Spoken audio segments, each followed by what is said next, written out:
Okay, we've got a question here today. I'm 26 years old and I'm going vegan in about a month from today. Just do it now, man.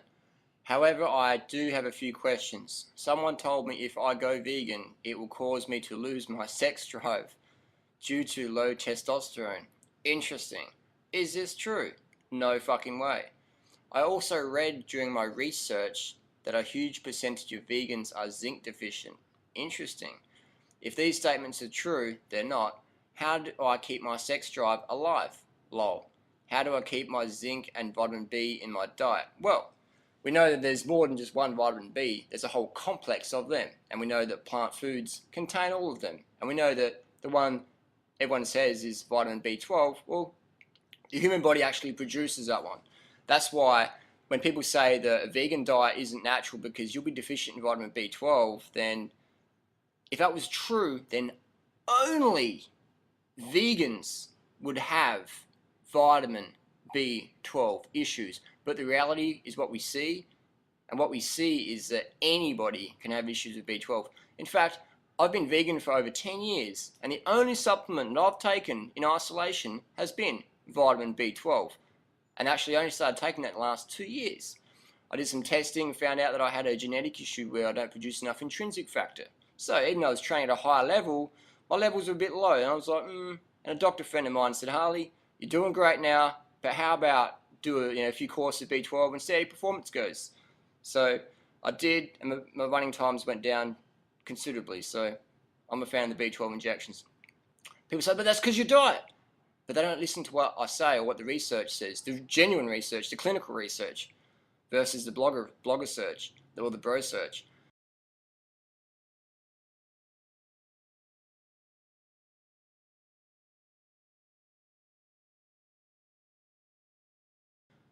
The reality is that anyone can have a B12 issue. A lot of people have genetic issues. We live in a polluted society. I live in Bangkok, not the place of the minimal pollution. Or if I'm in Manila or New York City or London or Paris or Sydney, I've lived in all these places. I wouldn't exactly call them low-level places of pollution. So if you live in a lot of pollution, you're going to need more B12. People say just eat animal products. Well, people just forget the bottom line. If B12 was just a vegan issue, we wouldn't see it in dog food eaters or cat food eaters. Heck, you can take your cat or rat or dog that eats meat 3 times a day, you can take it to the local vet and get them to check it for B12 deficiency. That's a fact. Don't just believe me. Don't believe anything I say. Look out there, ring up people and ask them, can I get my dog tested for B12? I feed my dog meat 3 times a day. Can it have a B12 deficiency? The answer is yes. So when people say that, oh, I'd like to go vegan, but it's a B12 issue, it's like, hang on. Do your homework. Read more stuff. Don't read the paleo primal sets, standard American diet propaganda and dogma. Read the clinical studies out there. Don't rely on bro science. Alright, the next one was zinc. Okay, well, zinc's found in plant foods. If you get enough calories from plant foods, you automatically get enough zinc. If you add variety in your diet, you get enough zinc. Here's the thing. I don't know anybody that competes in elite level cycling and doesn't take a zinc or a B12 multivitamin. I don't know any. And I ask people. I'm not afraid to ask people unless if you haven't noticed that already. I ask people questions. I ask Tour de France team managers, the doctors, everything. In the last few years, just been asking questions because I do not want to not know. I like to know. So I ask questions, and I'm yet to find anybody at that level who doesn't take a vitamin B12 or a zinc supplement. My computer's going funny here. That's better. So I don't take a zinc supplement, I take a vitamin B12, that's all. I get enough zinc from my food, my zinc levels are great. I don't have any genetic zinc issue, absorptions, or whatever. Do your homework. Do your homework more than just one person's opinion. Talk to the elite sports gurus like Dr. Ferrari or the full-on doping kings and ask them what supplements you guys are recommending. Ask them what the deal is, and you'll soon discover it's more intrinsic than that, pun intended. So sex drive. What about sex drive? Well, here's the thing. I had a vasectomy 6 years ago in 2005. I had a vasectomy. And I gotta say, my sex drive at age 34, after 10 years vegan, this year, 2011, it's been peak ever. Last couple of years, it's just been off the charts. Well, it might have something to do with having a hot girlfriend, yes. I do agree that that is a big thing.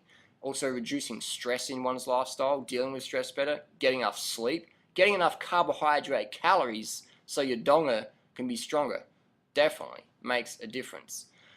Getting enough water so you're hydrated, eating a low-fat diet so you don't have a restriction in blood flow to the arteries and veins that go to the penis, because that's when impotence occurs. That's why you see Viagra being rampantly used in the porn industry, the meat industry, the bodybuilding industry, where people are eating so much meat they can't literally get an erection, so they're having to use Viagra to get a boner.